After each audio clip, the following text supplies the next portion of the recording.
What's happening now in the CRM world, you want to be more precise, more customized. You don't want to just send out the same blanketed message to everyone because you only have like one shot at like getting their attention and really engaging them on that first email. And if you send it at 3 a.m. and it's like, hey, thanks for calling ABC Motors, someone will reach out in the next hour and call you back. It's not going to resonate with that customer. And they're used to like a lot of online platforms being more tailored to them. So they're expecting a better customer buying experience at the dealership. Welcome to the Strategy with Jason podcast. Tune in for everything you need to know to stay in the know regarding the automotive industry. Here's your host, Jason Harris. Hey, what's going on, Podcast Nation? It is Jason Harris here, and thank you for joining me on another episode of The Drive. I am here in hot Las Vegas, Nevada. All right, and today I have Zach with Auto Manager with me. What's going on, Zach? How you doing? Doing awesome. Love the car. It's fitting, all right? For you guys out there watching, listening, if you don't know, we are currently driving around in an orange Mercedes G63. I don't know how I find these things. They find me. But Zach, I am so glad that you got to take the time to come jam with me today. We've done a podcast before. I think it was was it before COVID? Yeah, I think it was pre-pandemic or right around the pandemic. It was right around that time. But I'm glad, and so much has changed with you and your company since then. So I'm excited to get on here. And look, and anytime I get to talk, dealer systems and technologies, I'm all in. So let's do this. I love kicking off these podcasts with a little origin story. Because I'm just fundamentally fascinated myself, just how people kind of fumble their way into the automotive industry in some way or form. So Zach, how did you get started in this crazy world we call the automotive industry? Well, I'll tell you. So when I was 19 years old, I was going to Emory University in Atlanta. And I was looking for kind of a part-time job while in school. And I stumbled into a local dealership. And I applied, got the job, and fell in love with the auto industry. And it became almost a full-time job. So I was going to Emory Competitive College while working in the industry. I think by second month, I sold 14 cars. And I was just hooked. And while I was working at the dealership, I saw there's a lot of legacy technology, a lot of technology the salespeople didn't have buy-in on. So after graduating Emory, packed everything I had in a Ford Mustang, moved out to the Bay Area to work for a startup. And my first job, it was cold calling.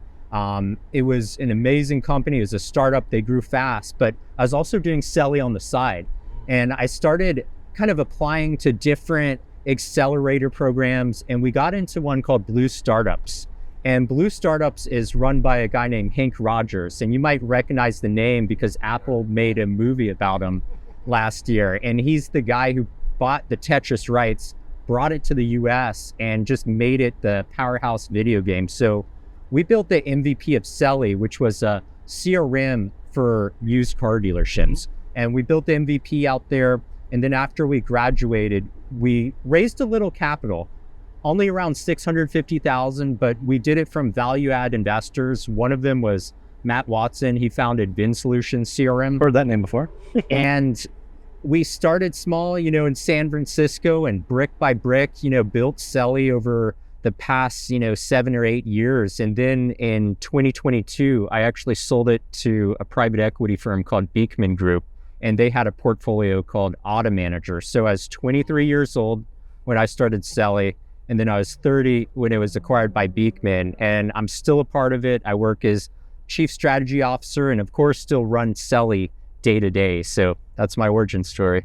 Dude, this is what I love about the automotive industry. It's like, if it doesn't matter who you are, where your background is, if you're willing to come in, hustle, and be innovative, it will reward you in ways that I don't think any other vertical out there does. 100%. And it's just, and that's why I think for people out there that may be watching and aren't in the business and are thinking about it. I mean, you can just see there's just a tremendous amount of opportunity. Okay, let's get into CRM land, because I love playing in CRM land, and of course we'll get into DMS world as well. Think of this as kind of like the magic kingdom of automotive technologies. So let's talk a little bit about CRM, because I think the fundamental functionality and reason for having a CRM has changed over the years. Like if we think back legacy wise to the original pieces of technology, they were there to really just kind of hold data on our customers. But we have far outreached just that simple data management requirements. From your perspective, all right, what is, I guess, as a dealer, what am I looking to get out of a CRM today? And if I could take a step back, so old school CRMs, they were very focused on lead management. They would get XML ADFs. These are like forms that you fill out on a dealer website, and it would put them all in one system to be organized. And that was like the original value prop of CRM. But what's happened, especially over the past couple of years, is it's become a communication and a marketing hub. So communication, text messaging, your calls, your emails, your notes, everything organized in one place. And then marketing, you're doing outbound text campaigns, email campaigns, and it's also tracking what's your ROI, what leads are closing, and giving you that like attribution data. So it went from simple lead management to communication and marketing platform. Well, and it kind of has to, right? I mean, I gotta be honest with you. Like when I think of leads today, and the way that we always kind of approach leads is we approach it from this very kind of systematic approach, not from a, you know what it is? It's an activity approach, not a productivity approach. Meaning, all right, day one I have to do this, and day two I have to do this, and day three I have to do this, regardless if the car's already been sold. I must follow this, really. And I understand that was great when we first started. But to your point, the core requirement, I think, of a CRM today is to be able to enhance and manage the conversation. Look, if it was up to me, Now, see, I remember, because, okay, maybe I'm dating myself, right? But they weren't called leads, all right, when I first started in the business, right? They would sometimes come through the fax machine, okay? All right. And then when it came to early, let's call it website for dealers, they were called form fills or inquiries. Yeah. I don't know at what point in time in the industry that language got converted over to leads.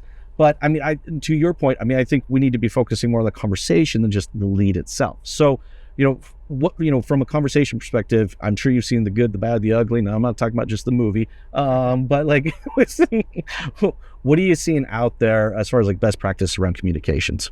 So I think one of the things you have to be thoughtful of is timing, sending the right message at the right time. So there's some CRMs and you'll have an autoresponder and someone makes an inquiry at 3 a.m.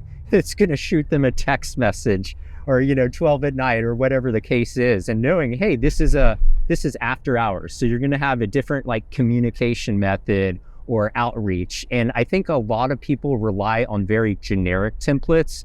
And what's happening now in the CRM world, you want to be more precise, more customized. You don't want to just send out the same blanketed message to everyone because you only have like one shot at like getting their attention and really engaging them on that first email. And if you send it at 3 a.m. and it's like, hey, thanks for calling ABC Motors, someone will reach out in the next hour and call you back.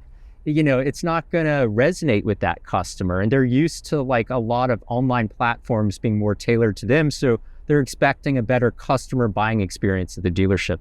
Well, and I gotta be honest with you, what a horrible experience that is. I mean, let's just break that down real quick for you guys, right? So here I am, I'm inquiring because I've got to a point where I've self-qualified myself where like, yeah, okay, this 30, 40, 50, whatever, tens of thousands of dollar object I'm thinking I might want to purchase, right? So, I mean, that's a pretty big deal. I mean, think of like all the time, the thought, the research, right, the effort that I kind of put into qualifying myself to a specific product to say, okay, now I'm going to go ask a question. And then when I go to ask the question, what I get in return is a message of pretty much saying, hey, thank you, but we'll get back to you when it's convenient for us, not when it's convenient for you. And then we can have a conversation about it, right? But, not only that, but let me also get back to you in a medium that may not be appropriate for you because I'm going to call you even though you emailed us. Like, if it was me, man, I'd turn off every single autoresponder possible. But I love the fact that you bring up text messaging because to me, that's the holy grail of conversation, right? And the reason for that is because I think too, from the consumer perspective, who do we converse with in text message? It's people that are in our inner circle. It's not people out of our inner circle. I mean, heck, I got to be honest with you, I don't even answer my phone anymore. Do you answer your phone?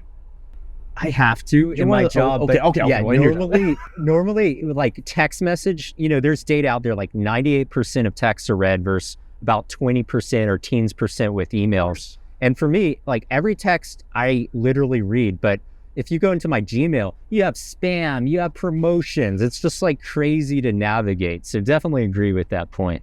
Well, and I also think the role of a CRM is to help have more meaningful conversations.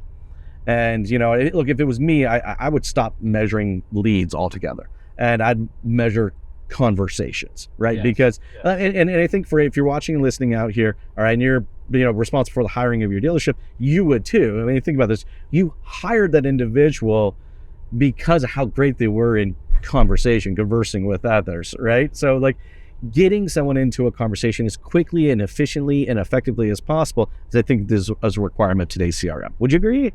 Definitely. You really need to meet the customer in their preferred medium. Some might say, hey, I want to FaceTime. I want you to walk around the car and show me how it looks beyond the photos I've seen online, or I'm at work, just text me. I'm at school, just text me. Yeah. All right, let's go. So get the conversation. We're into kind of the conversation. And now, ultimately I want to take that next step. And, I want to come in kind of like, where do you see as far as kind of like the technology assisting from the transition to an online conversation to an in-person physical conversation? Yeah, so I'll talk about some things I've seen dealers do that's kind of interesting. Mm-hmm.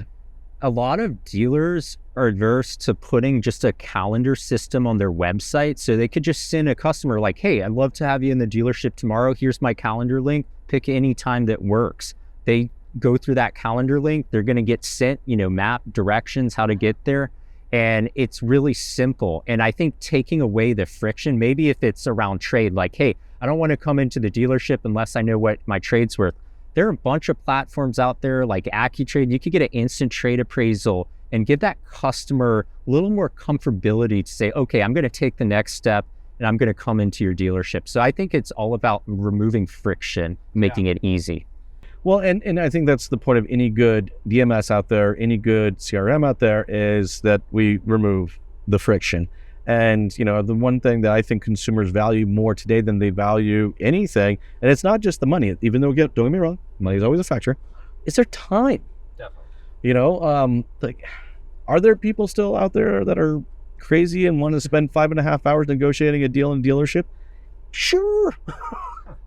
But I think for the majority of us, we care too much about our time to want to go through some drawn out long process like that. And, to your point, we need a piece of technology and a process and the people, all right, to be able to meet that customer where the customer wants to be met, similar to the conversations that Mia made, right? It's almost like omni-channel. If you go to the Apple store, you could buy online, you could start the process online, finish it at the store, or you could go directly into the store. I think in the pandemic, there's a lot of hype around digital retail. All the customers are going to go 100% online. But if you're buying like a 2010 Mercedes C-Class with 75,000 miles, do you want to buy that 100% sight unsaved? Exactly, right? It just kind of makes sense that way. I want to get kind of into, I actually want to get your thought on this. I have seen through a lot of my times visiting dealerships, consulting with dealerships, and now I'm consulting with vendors, is, I find that some of the best operators I've ever had the opportunity to sit down with have this ability to really balance three core things, and that is people, processes, and technology. And it seems like when I see really great operations going on, I find that those three things seem to be super, super in sync. And I'm just kind of curious, do you see the same, and how have you seen that kind of play out at some of the dealers you may know? Yeah, I'll give you an example. I was in Easley, South Carolina about 2 weeks ago, and we were doing a dealer testimonial video. And this was a buy here, pay here dealer, dirt lot, cemetery right behind the dealership in a small town. And last month, they sold 120 cars. They're buy here, pay here. One of the sales managers is a working sales manager and salesperson. Sold 49 cars in 1 month. This is like 80 cars on trailer, dirt lot, right behind a cemetery in Easley, South Carolina. Really, really, small town in the South. But they have amazing processes. They have amazing follow-up. They're methodical about using technology, logging customers, and they're dealing with a lot of credit challenge situations. This isn't like, hey, let me just submit this, get instant approval, and you're in the car. They're having to really work with, buy here, pay here.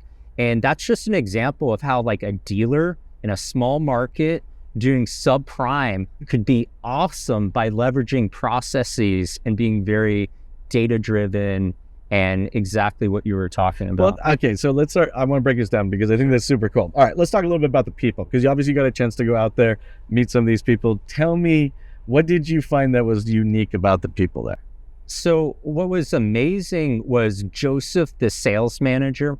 He didn't want to just sit in a separate office. He was right on the collections floor with the salespeople, able to coach calls, get in immediately, and help people work the scripts. So just like not being like, hey, I'm a manager, I'm gonna just sit in another office. No, I'm right on the ground with my sales team, with the collections team. I thought that was really interesting. They were adamant about the CRM, like following up with customers, logging it. They were doing text marketing. Okay, so that's the process. Okay, so now you so you got this, obviously this great leader. And shout out to you, Joseph, by the way. I'm pretty sure we're going to send you a copy of this. But no, I get it, right? Like, look, when I first became a manager, I'll admit, no one told me I had to be a leader. All right, I actually did not think that was a part of the job. All right, think about this. I just was like, hey, we're going to promote you. You're going to be, floor manager, sales manager now, and I literally thought my job was just to manage 13 people's schedules and tell people to shut the hell up and get back to work, because that's what the other manager did. So I just assumed it wasn't. So I just wanted to take a moment to really kind of identify that difference. This was an individual, sounds like a true leader. They're there, they're with the people, they're in the mud with them, but they're still looking at it from a high level to see how everything's being affected. So, okay, so that's great people. I get that. So let's talk about the process, because it sounds like they were very much so a process-centric operation. So let's dive into that. Yeah, so they're using a CRM system. And when you work with buy here, pay here, a lot of people, they might think they could buy a car. They get to the dealership, there's problems. So you have to do very tedious follow-ups. And they've built that in. And then on the other side with the CRM is collections, because you're doing weekly collections. It's not like they pay every month. And some of the people, they'll have a prepaid phone. Their phone will run out of minutes in text. So there's all of these like edge cases, and you have to just be so adamant about the follow-up. And if you don't have a system to constantly remind and help you with like drips and, email campaigns, text messages, it's very hard to manually execute, especially when you're doing high volume, subprime.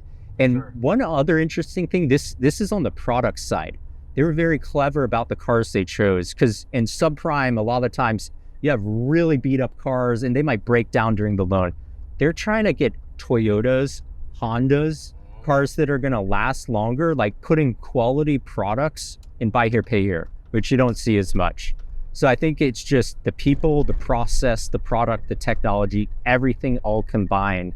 And they were telling me that this store does the volume of 3 of their buy here, pay here sister stores. And that's huge. And I think that's kind of the technology. It doesn't surprise me that when you have an operations that has strong people and strong processes, that the technology kind of comes in as like this beautiful Christmas bow, and it just kind of wraps it all together. And it's just like, okay, here it is, and it really just kind of completes the entire solution. Now, here's what I'd like to do kind of with our remaining time, because I know we're getting towards the tail end of it. I want to talk about the future.